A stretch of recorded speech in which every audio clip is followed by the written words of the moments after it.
Welcome to the Gospel Addict Podcast. I'm Bryan. And I'm Jim Reske.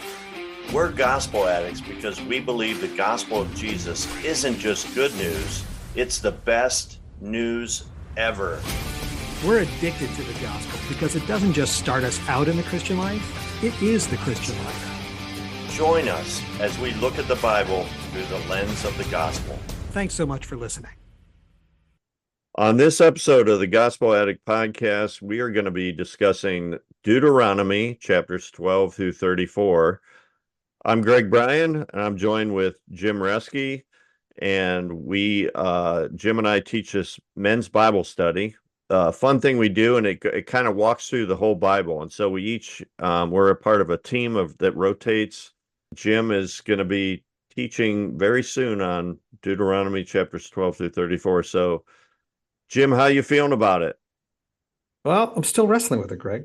So I'm glad we have a chance to talk through it tonight. So it's great to be with you and fun to talk about this. But it's interesting. I appreciate that explanation because sometimes I think our listeners might say, wait, weren't you just in Matthew or something? And right. It seems like we jump around a lot, but it's because, we get different teaching assignments. And so we just kind of go with the assignments we have. So the book of Deuteronomy, Jim, people that maybe aren't really familiar, what would you say? How would you describe it?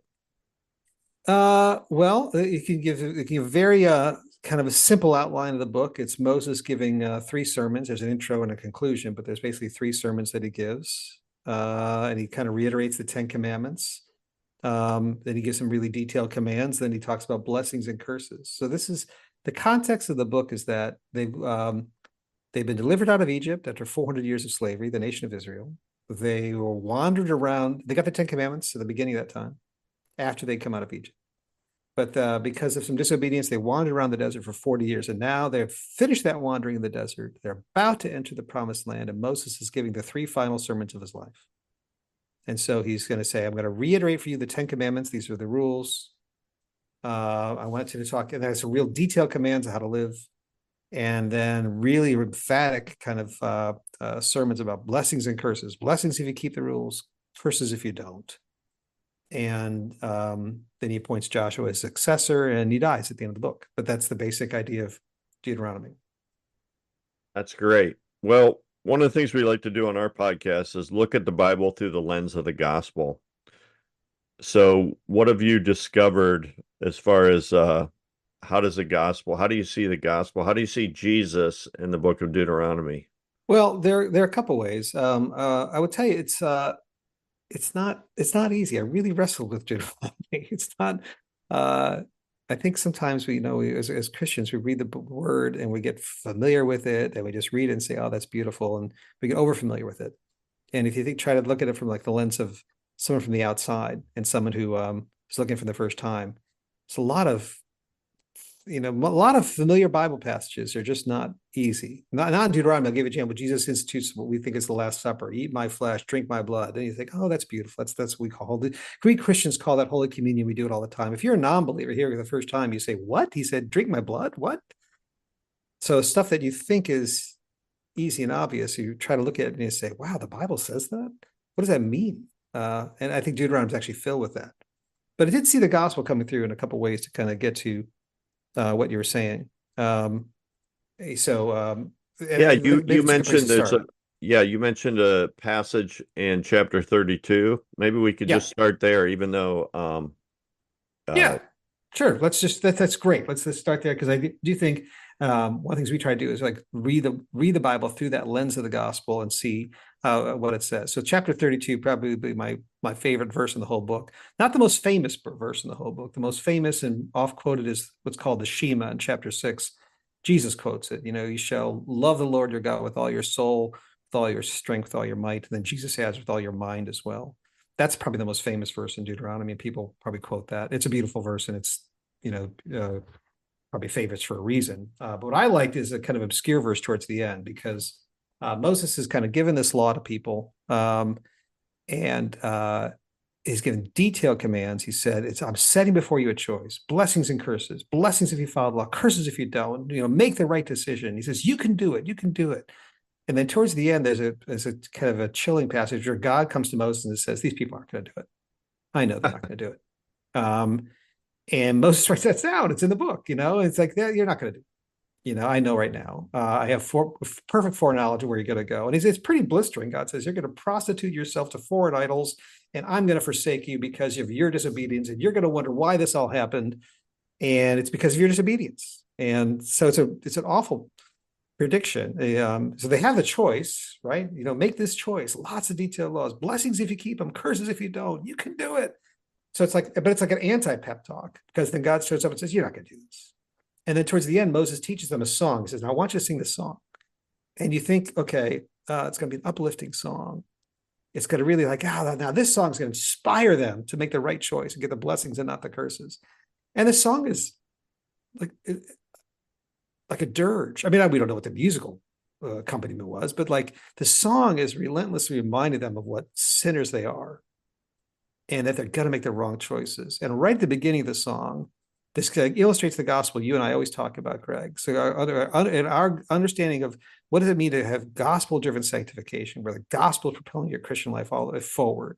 It means that you're growing in your awareness of God's holiness over time. Two things, right? Over time, awareness of his holiness, and at the same time, awareness for your own sin. And Martin Luther famously said, although I can't find the exact place he said it, but famously Martin Luther said, whenever you read the Bible, you look for those two things.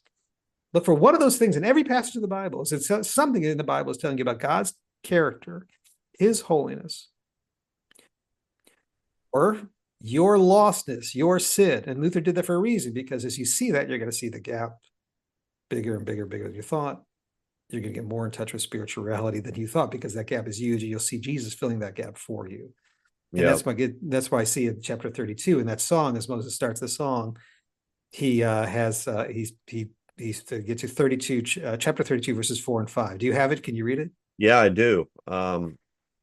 Yeah, to 32, chapter 32, verses 4 and 5. The rock, his work is perfect, for all his ways are justice, a God of faithfulness and without iniquity, just and upright is he. Yeah, stop there. That's verse 4. And there you have it. He's saying, I want you to sing this all the time. Remind yourself of God's perfect, beautiful, perfect holiness, right? Yeah, yeah, And then yeah. what? Next verse. The greatness of God. And then verse 5, they have dealt corruptly with him. They are no longer his children because they are blemished. They're a crooked and twisted generation. That's Moses saying, look, I want you to sing this song, okay? I want you to sing this song so that you really get in your heart everything I'm teaching you today. And its song is full of self-indictments like this, but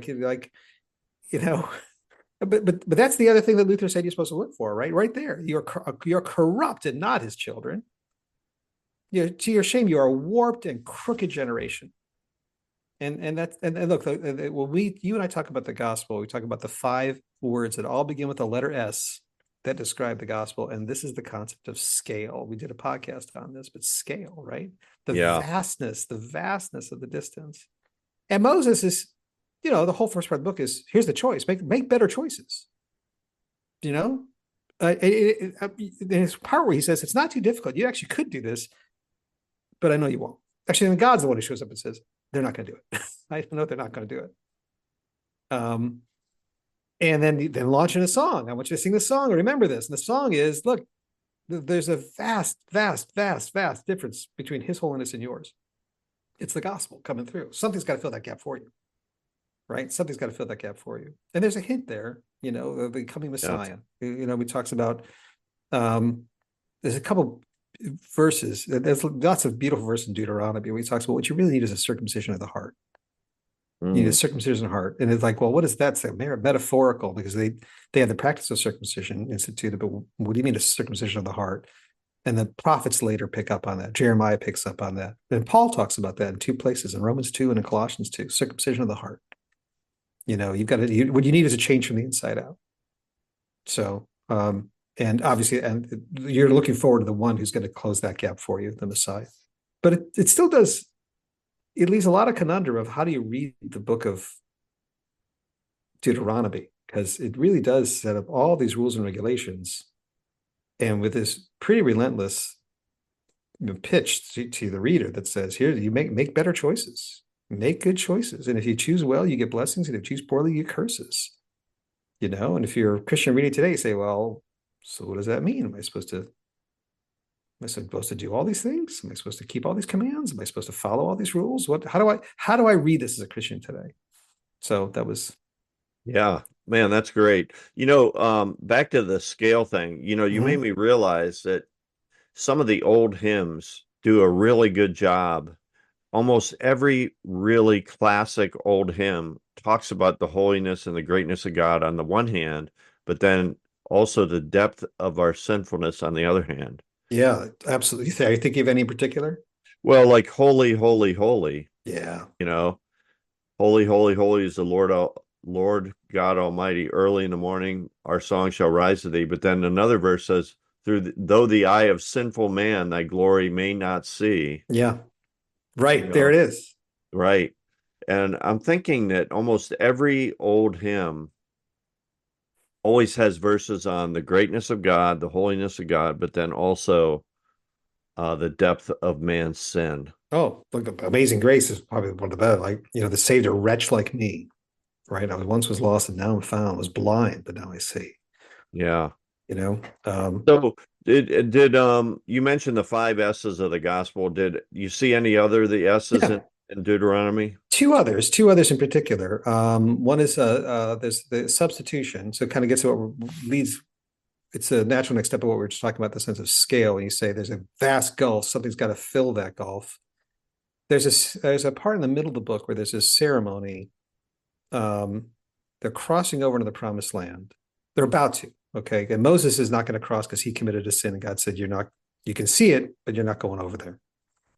But he says, "What I want you to do is have this ceremony." It's right in the middle of the book, and he said, "What are we going to do? Is go to the mountain." And he said, "I want you to go to a certain place, and it's by the Oaks of Moran." And it's significant because the Oaks of Moran are not just some random place; they are the very place where Abraham, when he was first called by God from the land of Ur to go to the promised land and start the whole nation of Israel, as he was about to cross into the promised land, he sacrificed and built an altar to God at the Oaks of Moran, the very same spot. So Huh. now they have wandered the desert 40 years. They've come up north from like the Sinai Peninsula. They're about to cross over, going from west to east, about the same exact spot that Abraham had entered in. And when Abraham entered in, he built an altar to the Lord. And what Moses says here is, what I want you to do is go there. There's two mountains. One is called Ebal, and one is Gerizim. And he said, I want you to build an altar on Mount Ebal. And I want you to gather people together. We're going to rejoice, have a big party, and but we're going to have to offer sacrifices there. And then I'm going to take the 12 tribes of Israel and divide them between the two mountains. So 6 tribes on one mountain, 6 tribes on the other mountain. And then they're going to listen to a sermon from the Levites. And the Levites are going to give, it's like a curse summary. It's a summary of the entire book of Deuteronomy. I think it's chapter 27. It's a summary of the whole book in like 10 curses. So it's not blessings and curses, it's like just 10 curses. And you listen to these curses and they just kind of summarize the whole book. And see if I can find it. Because like the first two, like this one is like they have no other idols, and then honor your father and mother. Um, and then the third one deals with property rights in the land. They're entering a little bit that going like thou shalt not steal, like honoring property rights. Then there's fourth and fifth ones deal with taking care of the poor and powerless in the land, like blind people in the land they're going to conquer. They said you cannot pervert justice due to the immigrant, the fatherless, or the widow. So there's a lot of, it's like the social justice, what we might today call social justice. And then there's 4 rules, 6, 7, 8, 9 on sexual purity. Cursed if you do this, cursed if you do that. And then the last one's like a blanket catch-all. So cursed is anyone who doesn't keep a law. So it's like in one little passage, it's chapter 27. So one little section, the Levites are going to give this curse summary, a summary of the law expressed in the form of curses. Cursed if you don't do these things, both in terms of sexual purity, individual purity, but also like socially taking care of the poor and the powerless, getting rid of idol worship, honoring your father and mother, family structure, all this stuff in one little summary. But in the whole thing, you need an altar. You need an Mm. altar. And the altar is not built on the good mountain because, the one mountain is where the tribes go that represent the blessings and the tribes represent curses. The altar is on the cursed mountain, on Ebal. And the point of it is to say, I'm telling you what you should do. I'm telling you all these laws and with curses if you don't do it, but you're not going to. You are going to need a substitute. Wow. You are not going to do it. And That's I'm powerful. as I'm telling you this, as I'm telling you this right now, I know the get it's theoretically possible that you could keep the whole law, but you're not. You absolutely need a substitute at the institution of it, at the ceremony, the curse ceremony. Build an altar right now and start offering sacrifices because you need an atoning blood sacrifice for your sin because the gap's too big for you. You can't fill it up yourself. That is fantastic. That is amazing. Yeah, That and is it changes your cool. whole reading of it too, Greg, because it's like you look at it and say, "Oh, so he's given all these laws so that people can build their own bridge to God, right? That's what every religion does, right? That's what a lot of people read the Old Testament. That's what they think. The Old Testament is all about like following the rules. You Right. gotta do, and then Jesus comes along and but you know what? Yeah, this is so powerful. You keep Yeah. going. Yeah. You're right. Yeah. People think, yeah, that was the Old Testament. It's like the whole thinking changed. Like, no, no. And then you look at verses in Hebrews that help you understand it. The Bible, the best way to interpret scriptures of scripture does you say, it was impossible for the blood of goats and rams to take away sins. It was all foreshadowing looking forward to the Messiah. So even in the Old Testament, what they were saved by was the blood of the Messiah. They're just looking forward to it. Right. Um, but get to all these rules and say, as a Christian, so what am I supposed to do with all this stuff? Just read it, ignore it. So, for example, there's all these rules on sexual purity. Do you say that doesn't apply anymore? I don't have to do that. And I think, by the way, I think there's some people who do read the Bible that way. They say, look at this. They say, you can't expect me something written on some scroll 3,500 years ago to be binding to the way I live my life today. It's ridiculous, right? But Christians, throughout the whole history of the church, Christians have said, yeah, those laws are very much binding. It was a noteworthy aspect of the Christian church, this sexual purity, right there. That phrase, how's it go? It was like actually written by some other historian, not a secular historian, said these Christians they share their money with everyone and their bed with no one. Huh. Have you heard that before? I have heard that, but I can't remember the source either. Yeah, but because it was like the comment was it's exactly the opposite of all of us. We share our money with no one. We share our bed with everybody, right? And these Christians are the exact opposite. And so sexual purity has always been a hallmark of it. So we feel like, yeah, those rules are there, but then there's all kinds of other rules that make you scratch your head. So and wonder like one of my favorites. There's a rule here. I guess I should say favorite, but there's rules like that say if you have an unruly child, it's in chapter 22, I think. If you have an unruly child and that child does not listen to you, then you must bring him to the town council, and then the town council must stone that child to death. That is so crazy.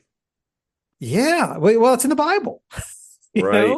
and is it chapter 22? Yeah, I think it is chapter 22. 22 verses 18 to 21. Suppose a man has a stubborn and rebellious son who will not obey his father and mother, even though they discipline him. In such a case, the father and mother must take the son to the elders as they hold court at the town gate. The parents must say to the elders, this son of ours is stubborn and rebellious and refuses to obey. He is a glutton and a drunkard. And you think with modern sensibilities to say, well, they give him some parental advice, send him home, talk about positive reinforcement. Verse 21, then all the men of this town must stone him to death. In this way, you will purge this evil from among you, and all Israel will hear about it and be afraid.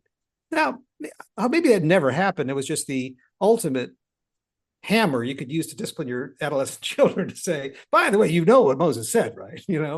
The threat of it alone might have been enough, right? But like, if it's a non-Christian, you read that and you say, what?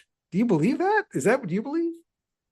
And I think that's part of the problem. We as Christians, we say these rules on sexual purity are eternal, they're binding. And I think other people look at that and they say, oh, you want to take those rules and apply them to me and tell me those are eternal. What about this? Do you believe in verse Deuteronomy 22, verse 21. Stone your children. Is that what you believe? Hmm. No. Oh, so the verse you want to apply to me is eternal and binding. Yeah, that's right. But this verse on stoning the children, that no longer applies.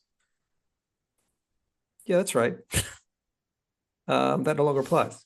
So, okay. Yeah. So what do you make of that?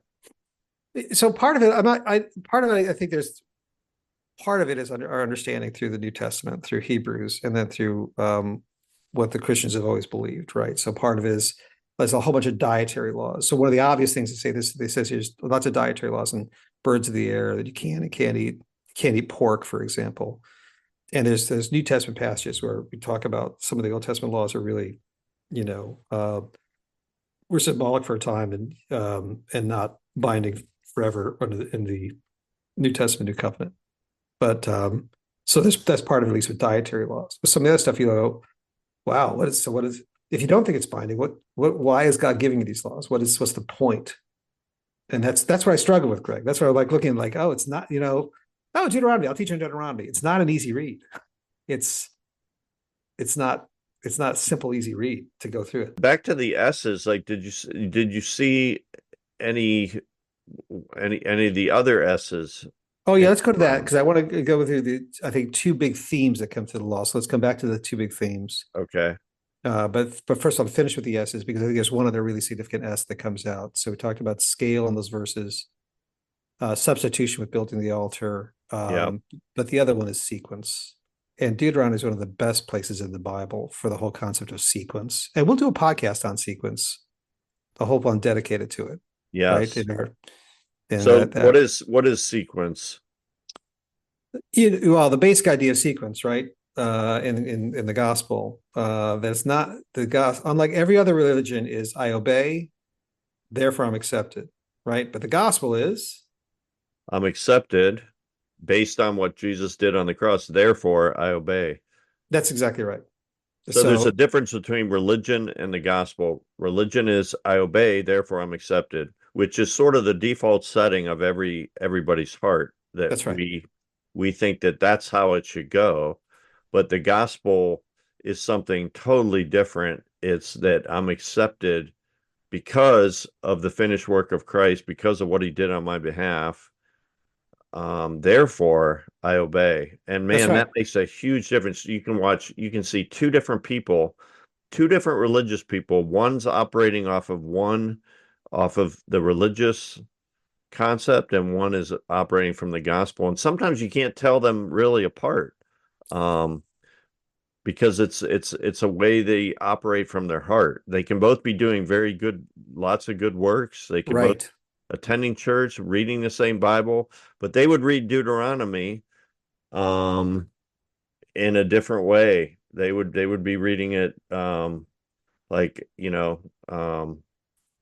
I got to obey all of those things. That's right. That's right. If I want to be accepted, I got to obey, right? And so even if it's, and this is what we struggle with, right? Even as believers say, yes, I was justified by Jesus' blood, to be sanctified, to be really accepted by God. I got to keep all these rules, right? So, Yeah, so how does this come out in Deuteronomy? so one of the, and our hero, Tim Keller points this out so beautifully, right? So God does not, you think about where this was in history, we recapped it earlier. God does not give the Ten Commandments to the children of Israel at the beginning of their captivity in Egypt and say, I'm going to give you the rules and I'm going to watch you for 400 years and I'm going to see how you do. And if you play your cards right, and you think about God could have given the sermon that Moses gives at the beginning of the captivity. Look, I'm setting before you a choice, blessings and curses. You can get yourself out of captivity anytime you want. If you just follow the law perfectly, I'll open the gates. I can do it anytime I want. I'm watching you. Let's see how you do. I mean, that is, I obey, therefore I'm accepted. God doesn't do that at all. In fact, and the beauty is God delivers them and then gives them the law. And when the Ten Commandments are in Exodus, but they're also reiterated here in Moses' sermon in Deuteronomy. When Moses reiterates his sermon in Deuteronomy, the intro in chapter 5, you'll see it comes up a couple times, but chapter 5, verse 6 is one place where it comes up where he says, look, I am the Lord your God who rescued you from the land of Egypt. the place of your slavery. Now, number one, you must have no other gods before me. He gives him the Ten Commandments. Other places where he says, I am the Lord your God. I rescued you with the power, the mighty power of my outstretched arm. I rescued you. Like sequence. I accept you. I gave you salvation. Now, therefore, as a result of what I've given you by sheer grace, I want you to Yep. do these things, right? And that's sequence in a nutshell. It's actually, like I said, I think it's one of the best places in the whole Bible for that concept of sequence, right? Yeah. Oh man, that's great. Yeah, and the other place in Deuteronomy that kind of amplify it. It says it's God says, look, it wasn't because you were like a big nation that I loved you. You know, it wasn't because you were a powerful nation that I loved you. It wasn't because you were strong. It wasn't because you were rich. You were none of those things. And you're going to think it's because of your righteousness, but it's not. It wasn't because you're righteous. You weren't righteous. I chose you because I loved you, just because I loved you. And that's you're accepted now. Therefore, obey. Yeah. In the Old Testament, the Egypt is mentioned 645 times. In the Oh book of wow. Deuteronomy, it's mentioned 49 times. And I'm thinking especially in Deuteronomy, I think every time he's bringing it up, he's reminding them that truth. Yeah, there's a lot of that. Like when he talks about immigrants, Because they could have been like, foreigners. they could have moved on from, like, hey, Egypt, you're out of Egypt, so let's forget about it. But God keeps bringing it up. Yeah, it's a good point, Craig. There's a lot of in the Bible that's like the phrase "lest you forget." You know, there's actually within that's a big concept I think in the Bible. Lest you forget. I want you to remember these things. That's why you build little stone altars as markers sometimes in the Bible. I want to remember these things. I want you to bring these things to mind. And there's one chapter in the book of Deuteronomy that's a little bit almost like time travel. It's like I'm giving the blessings, sermons, I'm giving the blessings and curses. I think it's chapter 30, where he looks ahead a little bit. And he said, there's going to come a time. Oh, where is it? There's going to come a time when here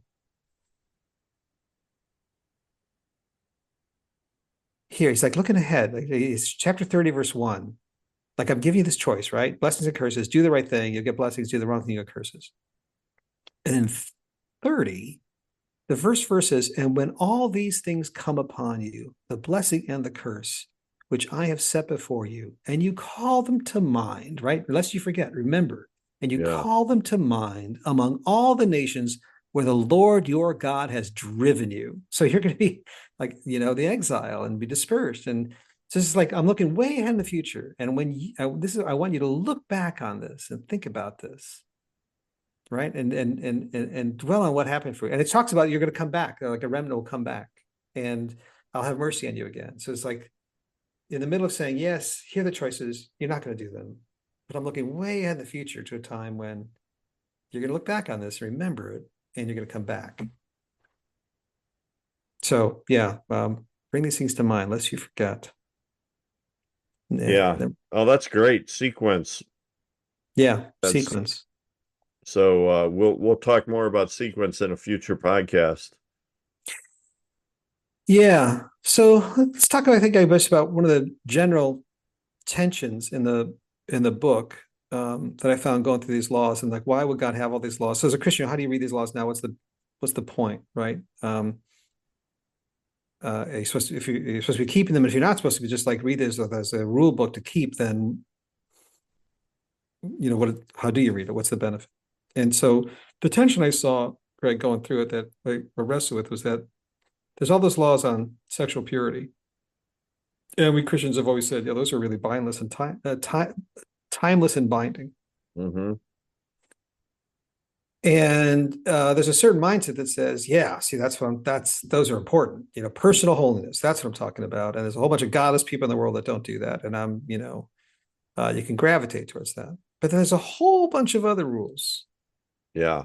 They're pretty, and not just one little place, like again and again and again and again, where he says, I want you to take care of the widow, the orphan, and the foreigner among your midst. So I guess Yes. apparently they were like people traveling with them. They weren't Jews. They weren't part of the chosen people. They're with them. And there's lots and lots of verses about you got to take care of these people. Yeah. And you have an obligation to others. You may not feel it, you may not like them, you may not care about them, whatever it is, but you have an obligation to them. And there's obligations like financially, like, hey, when you're you have a field and there's a piece of it that you haven't quite harvested, just leave it. You got to leave it for them to come and so they can feed, so they Yeah. can get something to eat. And then and you're giving, you've got to take care of them financially. You have an obligation to them. But then the most fascinating one, I think I might have shared this before, is chapter 16, verse 14. It says, be joyful at your festival. You, your sons and daughters, your family, you're going to festival with your family, right? Family oriented. Your male and female servants, so your employees, okay, so you got, they're with you as well. And the Levites, the priest tribe, so okay, you always include the Levites. And then it says at the festival, the foreigners, the fatherless, and the widows who live in your towns. So in other words, it's not just that you can say, I just got to give money to him, write him a check and keep them alive. That's fine. That's my obligation. God, okay, I'll do it. You got to include them. Yeah. You're supposed to include them in your culture, in your society. Bring them in. And so anyway, two different big picture themes in the book of Deuteronomy. There's others too. There's like property rights and there's idol worship and destroy the altars, all kinds of things. But two big themes, right? Personal purity and caring for the outsiders, the downcast, you know, the people have no voice of their own. Like there's a bunch of rules that talk about justice. So when these people go in front of a king, they have nothing to offer. They can't buy favors in front of Yeah. a judge or a king. And they're supposed to get equal justice. You got to make sure that you treat them no differently than the richest person in town. Yeah. So my point in looking at this and thinking about these and grouping these together is that I think is generally people kind of gravitate towards one or the other, right? And Yeah. And churches do too. churches do too, and throughout history, Christians done that. So I do think if you look back in church history, the Christian church, especially in the early times, and I think a lot of ways was noted for this. You had sexual purity, holding to that, but then also always being the one that was there for outsiders, outcasts, the outsiders of society. And I think it's what actually there's the whole different talk there, Greg, about Jesus was crucified outside the gate, right? There's a metaphor there. He was Right. Christianity's always been for outsiders, right? Yeah. But we tend to gravitate towards one or the other, and not put them together. So when I was doing this, I was thinking of your construct. You always think about with the two thieves, you know. Yeah. Yeah. So like how Jesus was crucified between two thieves. There's one on his right, one on his left, and and I should say that I got this concept from Tim Keller, Who got it from where Tertullian, the who church, got it early from church, right, right. right? Well, Tim Keller's like a brilliant, brilliant mind, and a lot of his revelations came from some of those dead old guys. But anyway, there's two thieves of the gospel today. And on the one hand, there's legalism, where we just want to follow the rules. And that's a typical religious person who doesn't understand the gospel. And then there's license, which is someone who is typically irreligious. They just follow their heart. Or it's a religious person that says, God's forgiven me for God just loves me so much, he's going to forgive me for anything I do, so I can just live however I want. That's right. Both of those are thieves of the gospel. They're not really the true gospel. The center cross represents Christ and following Jesus. And um, so anyway, Yeah. how did you see this in Deuteronomy, or Well, what? so I thought it'd be like, well, it's an easy way to look at it. See, there's people who follow the rules; they're the moral people. There's people who follow the heart; they're the immoral people. And the moral people will read Deuteronomy, follow the rules, right? That's what you're supposed to do. And then wrestling with, I thought, no, people look at this. It's both and neither. I like to put people in those camps, right? That there are people who follow the rules, people who follow the heart. And by the way, I think it's an incredibly useful construct, because I love the way you describe it when you talk about it, Greg. You say that people think there's those two ways, but the gospel is the third way, right? You've broken all the rules. Someone else did it for you. That's your substitute. Yeah. right? So it's a very helpful construct. But I was looking at Deuteronomy, I felt like it's both and neither, because people people follow the rules. They're not like they don't look at it moral or immoral. They follow those. They just choose the rules they want to follow. So they follow their heart to choose the rules to be a rule follower. Right. So my heart says that these rules on sexual purity are eternal, and I think you got to keep your nose clean, and that's the important thing. And I stand firmly against those people that are sinners that aren't doing those things, because I don't do those things, and I'm winning on that scale. That's what I like to gravitate towards, and I think about that. So, and other people say those rules are ridiculous. They don't apply anymore. But what really happens, the most important thing is caring about the poor, and all you people, you're trying to preach your gospel, your rules to me on my sexual morality. Are you really caring for the poor? I care about the poor, and I care about the poor and the powerless and the outsiders. But both are both are following the heart to find the rules they like, and it's kind of like both and neither. So, Yeah, that's really interesting. I like that. That's very insightful. yeah. So there's a story I'll tell when I give this talk, and so people for this in the podcast will hear it twice, but it kind of really came home to me. I think I told you this. I told you the story before. We were talking before about this conversation I had with this woman in New York when I was practicing law in New York, and I was a corporate lawyer, and we were at some corporate lunch funded by some big corporation that was, buying lunch for all of us, and she did a lot of pro bono work for people that couldn't afford legal counsel for themselves. And she liked doing that, and we had this engaging discussion. And the backdrop to this, though, Greg, is that I felt like when I was a young Christian in New York that I was going to be the one who is the moral one in a sea of immoral godlessness, right? And these, by the shining witness of my exemplary life, people were going to come to Jesus and see the difference between light and darkness, and how I was living a upright moral life in this awful sea of wickedness, right? And Right, right. and then talking to her a little bit, and at the time I'm a corporate lawyer defending these big corporations, right? And that's what we did. And talk more about our work, and it was and at one point I forget how the whole conversation went, but it got a little testy, and she was just like, look, I care about the poor. I care about the powerless. I care about the homeless. I care about the people that have no rights on their own. I care about the outsiders, the downcast, the downtrodden. What do you care about? Huh? And it's like, oh, and it's like, yeah, what do you care about? Big corporations. Is that what you're giving your life to? And it was a good moment. It was a good life lesson moment for me. She did not think that she was the immoral one, and I was the upstanding moral Christian, right? She had the Right. moral high ground. Yeah. And she would have gone right, and she didn't. We didn't talk about Deuteronomy, but she would take me right to all those past Deuteronomy. What about this? What do you do? What are you giving your life to? Here's the widows and the orphans. What are you doing? What do you care about? So she was not immoral. So she was not like in that concept. She was not follow your heart while I was following the rules. She was she was very in her mind very moral, right? She's like, I, I'm doing all the right things. What are you doing? You're the immoral jerk. Right. And I could talk, well, I think that rules of sexual purity still apply. Like, she would have said, well, you keep that to your most self.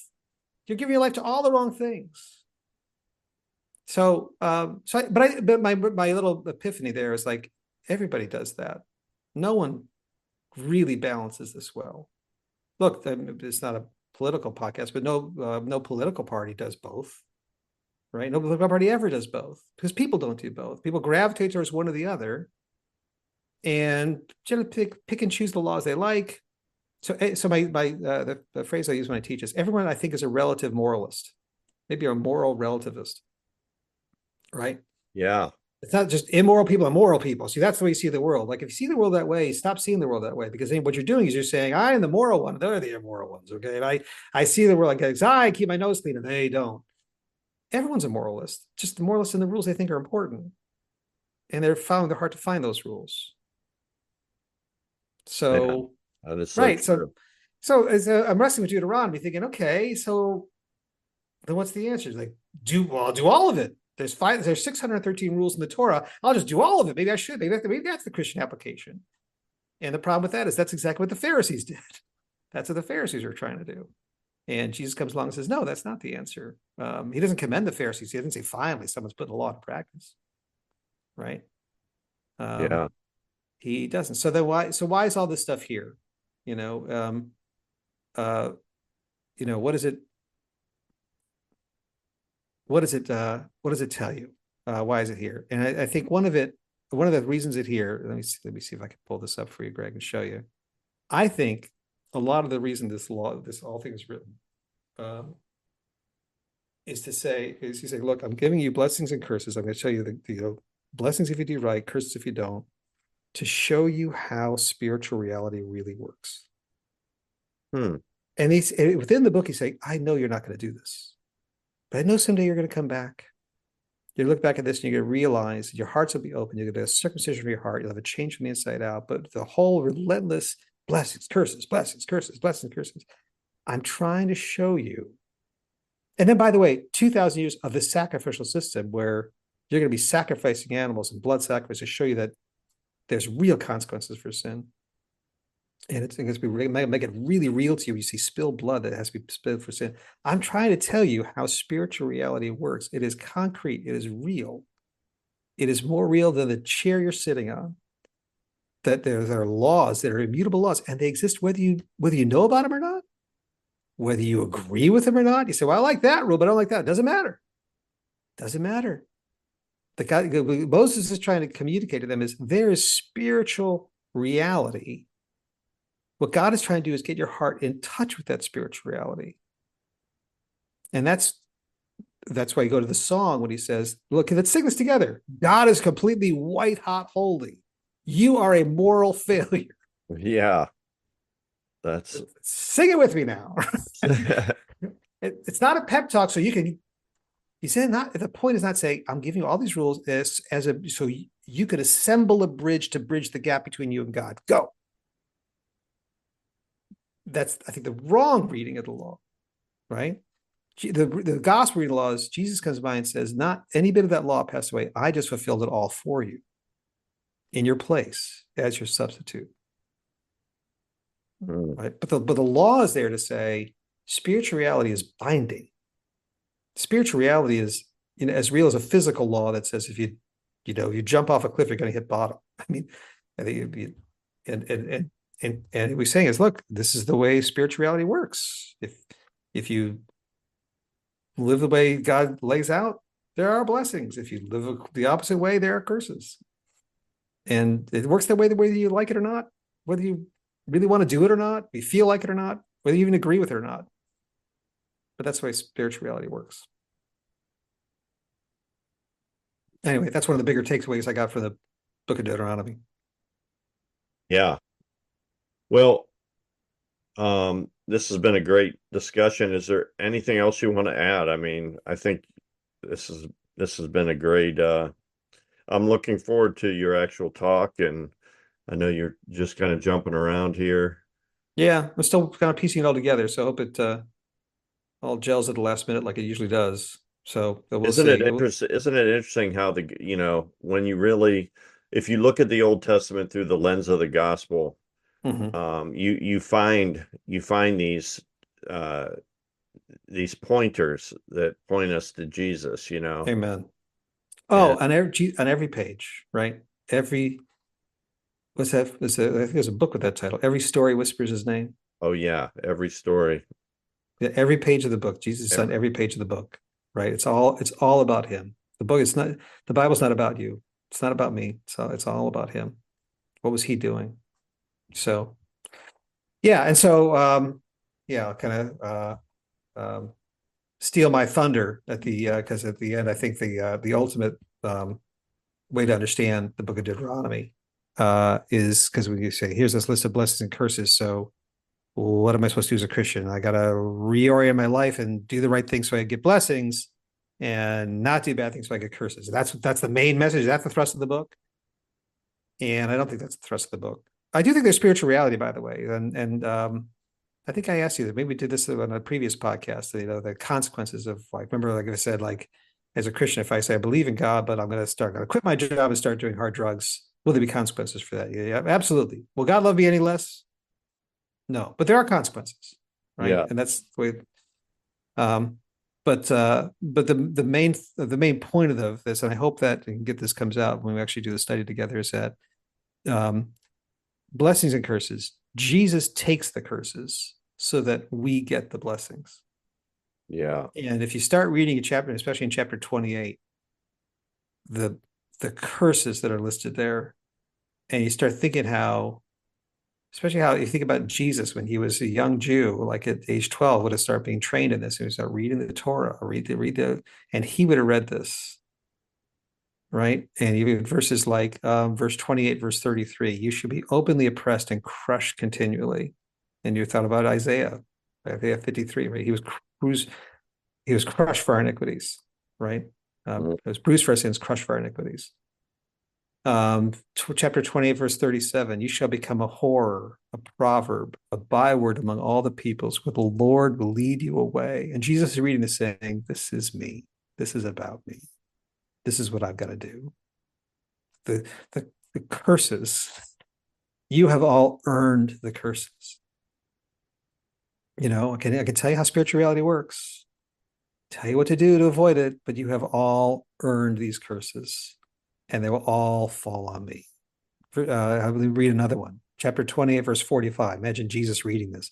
All these curses come upon you and pursue you and overtake you till you are destroyed.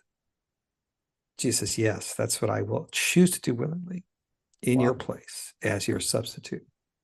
And let me read, I'll read one more, 28, verse 66. Your life shall hang in doubt before you. Jesus is, was going to the cross, right? Your life shall hang in doubt before you night and day. You shall be in dread and have no assurance of your life. Jesus takes the curses, right? So that we can get all the blessings. And that's the essence, I think, of Deuteronomy. Thanks for listening to this episode of the Gospel Addict Podcast. Feel free to contact us via email at gospeladdictpodcast@gmail.com. Stay tuned for our next episode, and remember, on your worst days, you're never beyond the reach of God's grace, and on your best days, you're never beyond the need of God's grace. See you next time.